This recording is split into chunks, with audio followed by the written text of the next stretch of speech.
Okay, Dr. K asks, who is the most tactical? Okay, none of us. The long and short answer, none of us are tactical. Have you seen our videos? Yeah. We just run at them full speed. This Q&A video is brought to you by JHAP Gear. Life's a crusade. Dress appropriately. We're good. Looks good. You know what I just realized? Yep.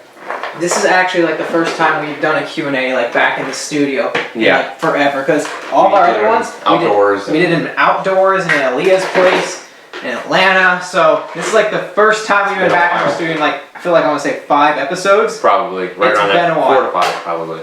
Anyway, welcome to Q&A episode 22. This is a video series where you, the viewers, ask the questions and we reply to them. If you guys would like to see your questions aired on the next Q&A video session, please be sure to leave your questions for next Q&A video in the comment section down below. And if they're good enough, we're going to print them off, cut them up, and throw them into our question and ammo box here. Right and on in there. answer them on air for you guys. Air Absolutely. or live TV, or not live TV, it's YouTube. What the heck would you consider YouTube? Well, Like a video network? Yeah, I mean, it's video sharing. Video sharing network? Video sharing network, yeah. I guess. Technicalities. YouTube. Without further ado, let's go ahead and start it off then. Okay, so... Ladies first. Yeah, then you should take the question. Alright. I'm not in the mood to fight back today. Okay, Robbie Robinson. Ooh, I love that name. AKA Robbie Master, Robinson. in parentheses, Master Chief. Who is technically the leader of your team? That would be him. Well, I guess it would be, I never like to announce myself as the leader. I think Marcus Luttrell put this very well. Well, I watched a couple of interviews by him, and his team members, like, I forget who the exact, obviously for those of you who watched Lone Survivor, you had the 4 SEAL team members. Marcus Luttrell's in the unit of these guys, and they never really saw one above the other. Like the one guy that was in command would always like say, "You do this," and then the other guy would just kind of like flick him off or whatever, and say, "I'm not doing that." And you know, they kind of all saw each other as kind of we treat each other as equals. Exactly. And we're friends before team members. Exactly. Exactly. And I think that's why we're able to do so well and survive so long. Because I see a lot of teams that break up over time, or just they fall off, or they get greedy with the money and stuff, and they kind of fall apart and stuff. But if anything airsoft related ever came between our friendships, we would dump airsoft, because it's not worth it. True. Airsoft is what we do as friends. Get together and have fun. That's our hobby. That's our activity. Exactly. But our friendships, these are my brothers, and they come before anything like hobby related, YouTube related, etc. Touche. So, answer your question. I don't think there's any quote unquote leader. We all kind of see each other as equals. I guess to answer your question though, who calls the final shots? He generally does. He started the team. He's been organizing everything since day one. So we could call him our bookkeeper. I guess we could technically call me the captain. I guess that would be my official tag name, like official title for this team. But when we're in certain situations in the field, I'll ask Daniel, what do you think is a good situation? Because maybe he sees something I don't see. Then we kind of discuss between ourselves. Then we ultimately kind of say, we have this, this, and this. What do you guys want to do? Then we all kind of agree on a course of action and then run with it. There isn't ever one person that makes the executive decision saying, we're going to do this. We all kind of talk amongst ourselves and then make the plan that we feel is the best that'll benefit. Yeah. Yeah. All right. So that's to answer that question. Let's go ahead and move on to the next one. Okay, so this question comes from Danny Diaz. All right. And he says, "Hey guys, I found your page about 3 weeks ago. I have a question. If you had to choose one gun that you will use forever, which gun will it be? Is this airsoft or real?" Okay, let's do both. Okay, let's just do an airsoft gun real quick. Any gun. Which gun would you use? Which gun would I use forever? Man, that's tough. Well, I would have to look at my limitations. Right. So, the 3 guns that I use, I have a handgun, my Elite Force 1911. I have my DMR, which is what I standardly use for outdoors, and I have my Tavor. I would probably have to go with the Tavor, and here's the reason why. The Tavor I can use in CQB, which is what I bought it for, and I can use it for field. Yeah. It's compact, but it's still a rifle, still capable of automatic fire. I can upgrade it to even better. I could shorten or lengthen the barrel length. I can make it a DMR if I wanted to, etc. So it's kind of like a joint platform where I can constantly just add or change things. Handguns, yes, they're cool, but my Elite Force 1 is not even near as valued as the other ones. Right. A handgun is a backup, it's secondary, it's the reason it's called that. It's kind of like I need this as a second resort as to not a primary. Yeah, exactly. And my DMR, I mean, I could technically get an upper receiver and shorten it and make it, but it's... Sticking to technicalities, one gun I think would be like your Tavor, I think. Like, yeah, exactly. So for me, I would actually go with this gun right here. Convenient, right above my head. I love this gun rack. It's so convenient. All right, so this gun, I actually did a video on this. No, I think one of the knives fell over. yeah, both actually. Well, he wanted to be balancing those. I'll go ahead on this. Recently, if you guys haven't seen it already, I did a custom armory video and I talked about this gun. This is, I kind of dubbed my M4 the Phantom. This is my Milsim gun. Now, the reason why, if this was the only gun I could use, I would pick this gun for a number of reasons. Number one, it shoots 400 FPS. Now, as most of you guys know, to use a carbine or a semi-automatic kind of rifle in Milsim events, it has to shoot 400 or below feet per second.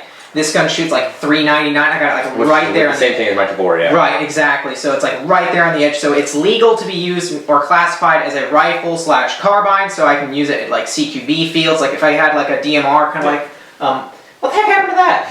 I was wondering when you noticed. Oh my God, he flipped it upside down. Anyway, if I had like a DMR up there, I wouldn't be able. I'd only be able to use that at outdoor games. If I ever played like a Milsim event or something like that, I would have to be classified as DMR. I wouldn't be able to use it indoors, stuff like that. Now.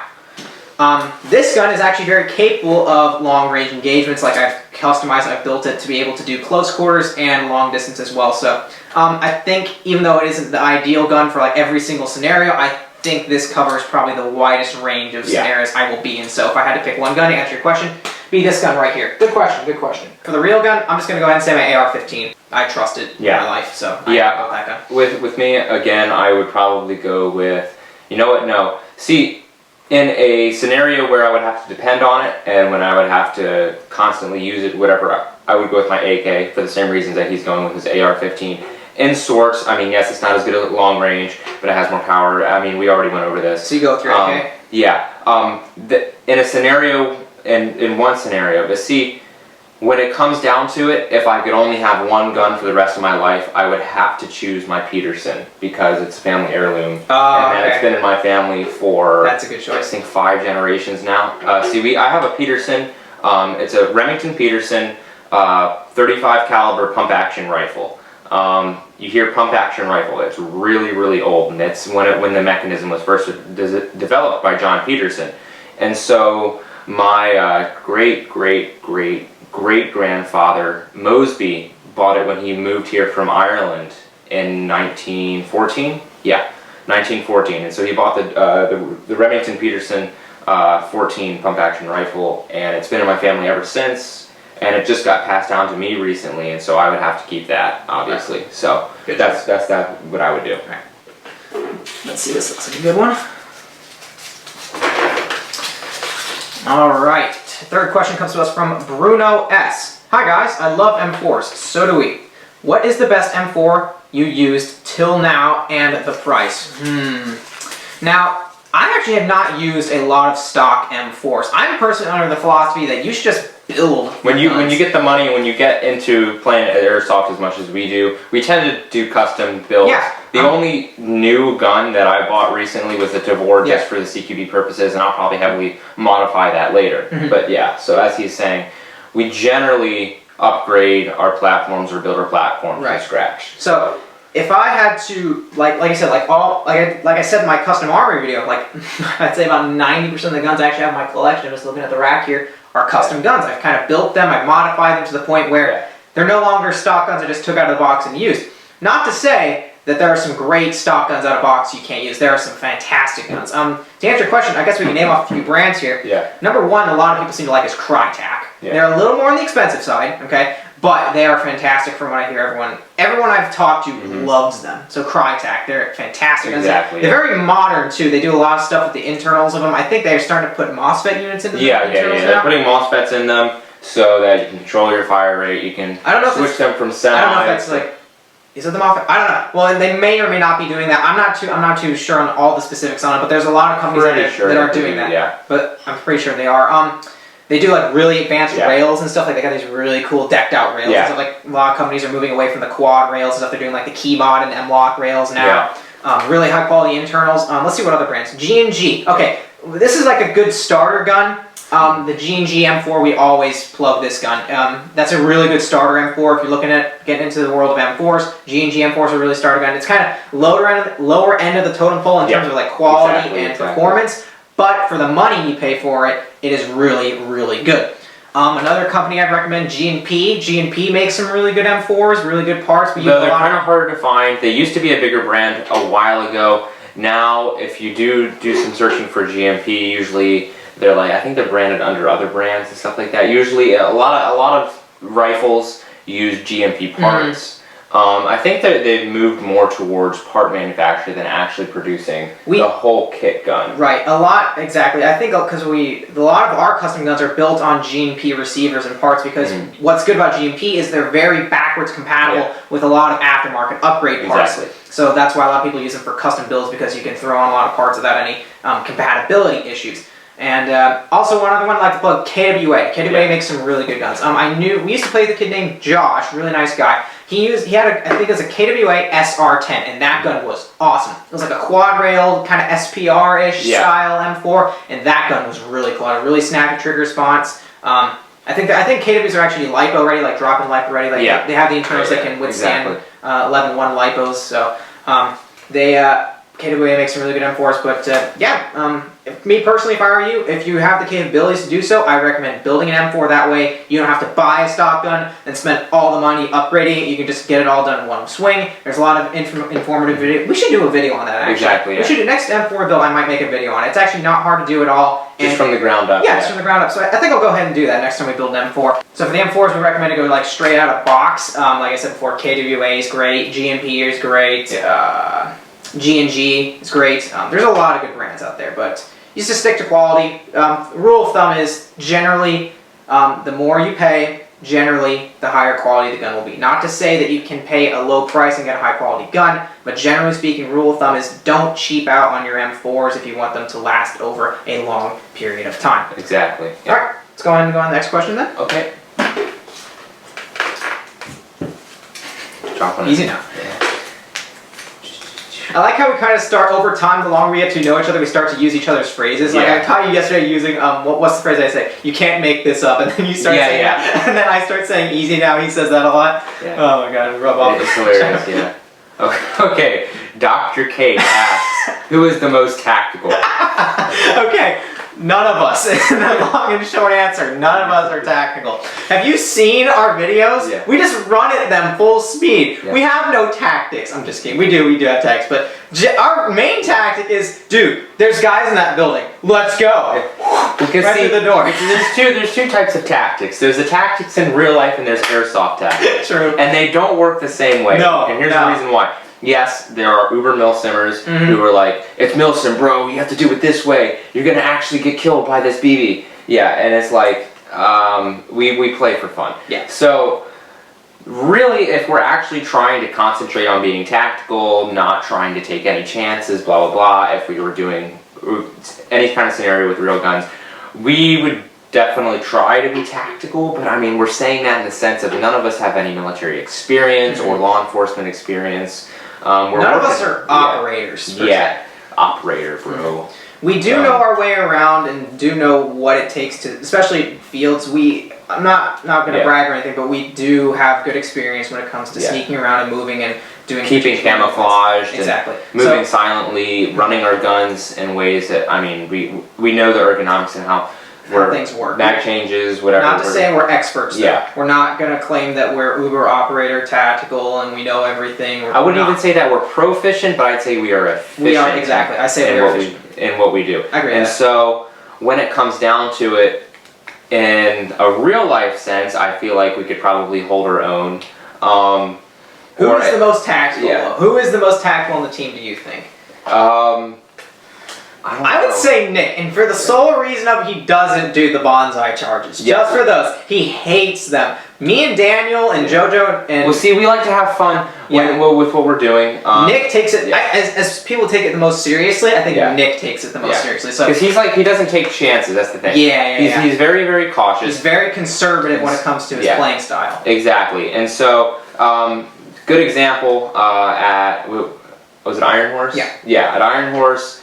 we decided, hey, there's 3 minutes left in the game. Let's go see how many bad guys we can take out. We rushed into the building. I took out one. I think you took maybe 1 or 2. Something like and that, then we died. Instantaneous. But it was fun. It was fun. And we knew that the objective wasn't going to get taken. And so we knew we were probably going to die. Nick rather would sit next to Behind the cop car. cop car just in case someone came out so you could shoot them. I spent, no joke, hours upon hours staring at footage of him sitting behind the cop car. I know you're watching this, Nick. Go ahead and dislike the video. Do you know he actually dislikes all of our videos? Yes, he Nick does. dislikes all of our videos. Literally the biggest So you, troll. Nick, watching this right now, dislike it right now. I don't care, okay? I'm going to say it right now on camera. I hated every second of you sitting behind that cop car. I hated it. You know how painful it was for me to edit that? Okay, when there's footage, especially when you have time sequences between, like, okay, say you're over here and I'm over here, I can generally tell what's happening because if you move like a couple feet this way or you move to like a different segment, I can say, okay, in 2 minutes time he moved here, in 2 minutes time he moved here. If you're in the exact same spot for 10 minutes, do you understand how hard that is to time sequences? It's like impossible. So you have to like go through each segment, minute by minute by minute by minute, and say these tiny little nuances to try to figure out what sequences match up with other sequences. It's a nightmare, and I hate you for it, Nick. Dislike the video right now. I don't care anymore. This is now for everyone's enjoyment and pleasure to know what this has come to be. Next question. No, tell us how you really feel. Yes. So, okay, Nick's the most tactical. Nick's the most and tactical. he's also the most boring on film. Or at least at Iron Horse. Okay. Okay, here, I think the next one's for you. Okay. Okay, Gavin Cooper, yes. Best camo for Florida, please. We just did a video on this sort. Well, actually, we didn't. Well, we did a video. Yeah. Okay, well, I didn't say that clear enough. Best camo for Florida, please, by Gavin Cooper. All right, so the best camo for Florida. Ooh, okay, we did it. Or We're doing. say Marpat. Well, we're gonna say Marpat. We're actually doing a video series right now. It's still ongoing. It's called Camo versus Camo. That's basically where we take different camouflage patterns, pit them against each other. Our first one we did multicam versus woodland. That did extremely well. That's at like 40,000. Like I think it's almost at 50,000 views right now. And there's a lot of multi-cam trolls on And there's a lot of multicam trolls on it. That's okay, that's okay. Multicam, I said this in the video, multicam did really well. I mean, like, I didn't personally think it did as well as the woodland, but in the hiding test it did well. And again, it's out of its normal environment, so doing well for the environment that it was in is good. Now, it could be up to the tactics of the person that's hiding. There's so many different variables. There's so many different variables. But, I mean, this is a general test. It's not science. Right. The purpose of the videos is to demonstrate to you what the capabilities of each camouflage pattern is. It's kind of to showcase what each of them look like, what some of the disadvantages and advantages may look like, and we're going to call it out for you honestly. We're not going to BS you. We're going to tell you straight up and forward, okay, we thought woodland did better. Okay, we preferred multicam in this situation. We're going to tell you straight up. We're not going to tell you that multicam is better than woodland because it's just not in certain situations. Like, I personally believe that multicam does really well in terrains like Afghanistan where it's sandy mixed with shrubbery and stuff like that. I think it can work in Florida environments, but I just don't think it does as well. But anyway, to answer your question, what camouflage pattern does best in Florida? We are still in the process of testing out a whole bunch of different camouflage patterns. We plan to test like Cryptic, Marpat. We have a voting. We're going to take the votes from that last video we did. If you guys are interested, go look it up. It's woodland versus multicam. Yeah, exactly. But a lot of people, we said, vote for which camouflage patterns you'd like to see next. And I'm going to go through the comments, see which ones were requested the most, and we're going to go ahead and pit those next few camouflage patterns against each other. But from our personal experience right off the bat, from what we've been seeing, what we've been using, we have to probably say Marpat would be the best for Florida, like Daniel said. Just, I mean, as the way it blends in with your environment, from on the field views, we use Marpat more than any other camouflage. Since we moved to Cryptic, but see, Cryptic, we've had our issues with it. We basically bought it for its cool factor, and it's considered green. The Cryptic we got right now isn't real Cryptic. It's kind of like the off-brand Cryptic. The real Cryptic I have really works really well. I'm going to try that stuff out when we do the camouflage test. They'll use like the real Cryptic. The Cryptic we have right now is kind of washed and faded out, and we get mistaken for tan a lot in Milsim events. So, which is a good and bad thing. Because it did allow us to sneak up on the enemy a few times, and we got some very angry language when they found out that we shot them in the back and we weren't tan. We weren't tan, but they thought we were tan. That being said, I can't count the amount of times that we got friendly fired. Oh my god. I got friendly fired. I walked up the steps into this building and I was sneaking up behind this dude. Literally, I have this on camera. I need to put this in. This is going to go in the funny moments and fails. I was sneaking up. So like from here to like 5 feet away. I'm sneaking up behind him. I pull out my knife. I'm like, this dude's dead. There's a window. I get shot from the building across the street through a window, Yeah. like right in my shoulder. I'm 5 feet behind this dude, has no idea I'm there. I'm like, friendly, fire. God, I even told him I was moving up in that building. They still shot me, but I was like, I can't really blame them though Or because the at camera Iron does what Horse. it can. In the same area, in Iron Horse, the same area that we were talking about earlier, there was an ambulance outside of the tunnel. Yeah. Again, Uber Tactical Milson brothers over here, they would be like, okay, we're not going to advance on this ambulance, it's too dangerous, blah, blah, blah. It's And we're just too like- risky, we're going to get shot. You know, the people that were in the ambulance, the 3 UFS players that were in the ambulance, were just chilling in there They're because they chilling. knew no one was going to come. Well, Damn. I told them that I was going to run. Yeah. I let everyone know in 2 separate buildings that I was going to run over there. I run over there, I clear the ambulance by myself while these other people are just kind of watching Right. because, I don't know, they don't want to get hit by a You BB. didn't have the camera on your head. That was so sucky. That It was so very cool. unfortunate that I didn't have the camera. Yeah. But, so I run over there, I clear the ambulance, I come out, I say, the ambulance is clear, green, Yeah. everything, and I still get shot. Pop, pop, dead. Yeah. That's what it is. So we'll probably have to look into getting into a different camouflage family once we Yeah. get the money because, like you said, we do have a lot of Yeah. problems with friendly fire and mistaken identity when it comes to. And we were considering what? ARO2? We were considering ARO. AOR. AOR, that's what's called. Yeah. AOR2. It's kind of like Marpat except with a lighter green. Yeah. That's kind of like the best way I can describe it. It's pretty cool. And most of the reason is because the Marpat is because it's kind of an older uniform, we can't really find combat shirts in Marpat. But the AOR2 does have combat shirts, Yeah. and that's probably the biggest buying factor for the Cryptek. Oh god, it was the combat shirt because in Florida it is so. You guys don't know what combat shirts are? They're kind of like BDUs except the it whole has like chest. kind of like spandex Right. almost, or I don't know what. It's like material. it's kind of like this T-shirt material. It's like a T-shirt. I think Yeah. each company does something different, but Yeah. it's like either way, it's a lighter, more breathable material for like the whole chest. And then the And it's sleeves so are that typical. Yeah, and the sleeves coat. are like a really thick fabric, so it's like really durable if you like scratch it or like Yeah. bang it against something. So that really helps out for Florida because it really lets off all that body heat. Like I will never go back Especially to full under a BDUs. plate carrier. Yeah, especially under a plate carrier.